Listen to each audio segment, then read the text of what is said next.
ফুলকো ফুলকো তেলের পিঠা তৈরি করে দেখাবো। তেলের পিঠা সবাই তৈরি করতে পারেন না, আবার অনেকে পারেন। যারা পারেন না তাদের জন্য আজকের এই ভিডিওটি।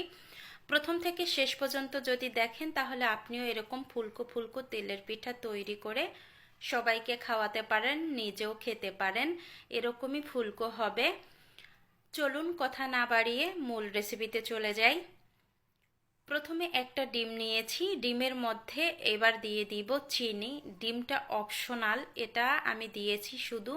আমার ছেলে ডিম খেতে চায় না, এই পিঠাটা খেতে অনেক বেশি পছন্দ করে। ওকে ডিম খাওয়ানোর জন্যই শুধু ডিমটা দিয়েছি, আপনারা এটা স্কিপ করতে পারেন। তারপরে স্বাদ মতো চিনি দিয়ে ভালোভাবে ফেটিয়ে নিয়েছি। ফেটিয়ে নিয়ে এখন সুন্দর একটা কালার চলে এসেছে, দেখেন মনেই হচ্ছে না এখানে ডিম দিয়েছি।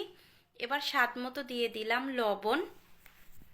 লবণটা দিয়ে এখন লবণটাও ভালোভাবে মিশিয়ে নিব। এবার এখানে দিয়ে দিব 1 কাপ চালের গুঁড়া। 1 কাপ চালের গুঁড়ার সাথে হাফ কাপ দিয়ে দিলাম ময়দা। এবার এখানে দিয়ে দিলাম 1 প্যাকেট গুঁড়া দুধ। গুঁড়া দুধটাও আপনারা স্কিপ করতে পারেন।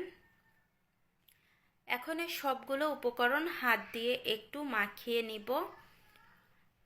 আর হাত দিয়ে মাখানোর চেষ্টা করবেন, হাত দিয়ে মাখালে পিঠাটা অনেক সুন্দর হয়, ফুলকো হয়। এবার এখানে দিয়ে দিলাম কুসুম গরম জল। কুসুম গরম জল দিয়ে এবার ভালোভাবে একটু মাখিয়ে নিব।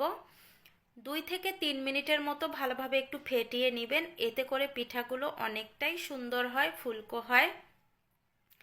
মাখাতে মাখাতে এখন দেখেন একেবারে মসৃণ হয়ে গেছে আর একটু নরমও হয়ে গেছে। এখন আরও একটু জল দিয়ে দিলাম। আরও একটু জল দিয়ে এবার আবারও একটু মিশিয়ে নিচ্ছি। মিশিয়ে নিতে নিতে দেখবেন একটা সময় একেবারে মসৃণ হয়ে গেছে। এবার ঘনত্ব একটু দেখিয়ে দিচ্ছি, চাইলে এর চাইতে আরও একটু পাতলাও রাখা যাবে।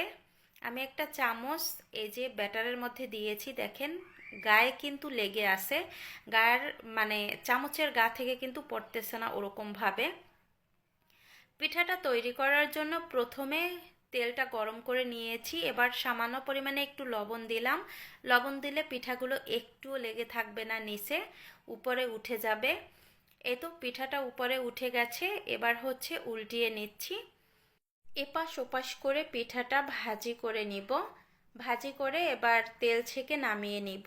যারা প্রত্যেকটা পিঠা সমান করতে চান তারা এরকম ছোট একটা বাটিতে ব্যাটার দিয়ে দিবেন, দেখবেন এই পিঠাগুলো অনেক সুন্দর হয়, ফুলকো হয়, প্লাস সমান হবে, একটুও ছোট বড় হবে না, প্লেটের সাইজেই কিন্তু হবে।